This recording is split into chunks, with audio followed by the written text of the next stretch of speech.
It's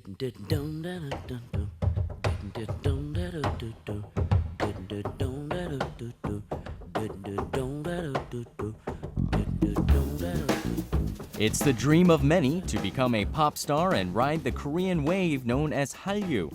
But even for those at the top, many entertainers are locked into what many call slave contracts or exclusive deals with management companies that often run 10 to 15 years.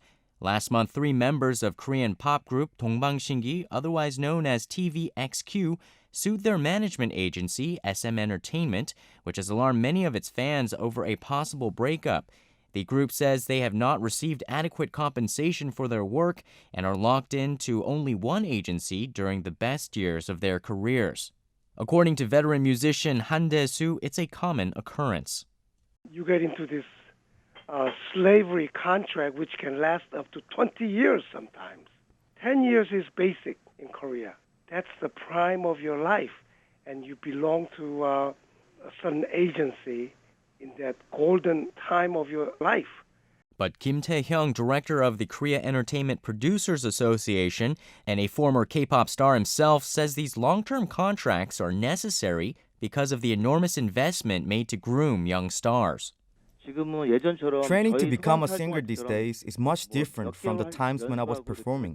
Kids have to go through a training period of 3 to 5 years, or sometimes 7 years, and then start working. To implement reform, Korea's Federal Trade Commission has proposed a standard entertainment contract that would guarantee rights of the entertainers and set reasonable standards for revenue sharing and intellectual property rights. Companies are not forced to abide by the guidelines, but Cho Hong-sun of the FTC says it will make unfair contracts more obvious. The standard contract can give the standards for judging whether individual contracts are fair or not. If there is a different article from the standard contract, they are forced to mark it so that people can identify the difference immediately. However, U.S.-based entertainment lawyer Kim Hae-won thinks the measure has its limitations. The Korean FTC is trying to have both parties at the same level, which is practically impossible. We asked him how he viewed the difference between Hollywood and Hallyu. The situation in Hollywood and in Korea is totally different because in Hollywood, all the cost for the raising talent is borne by the talent themselves. I mean, they go to the acting academy, they pay for their wardrobe, hairstylist, makeup artist. But in Korea, all the cost was borne by the entertainment companies.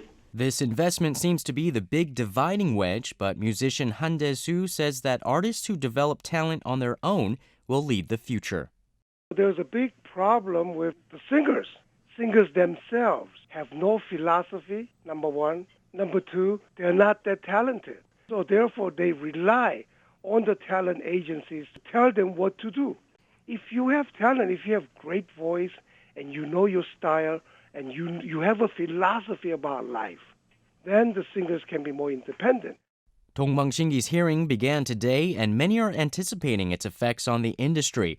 But no matter how it ends up, many of the people we talked to said this whole debate comes down to one thing. Trust is more important than anything else because the entertainment industry is based on partners pursuing mutual interests. The most important thing is trust. Money is not the issue, and they have to trust each other.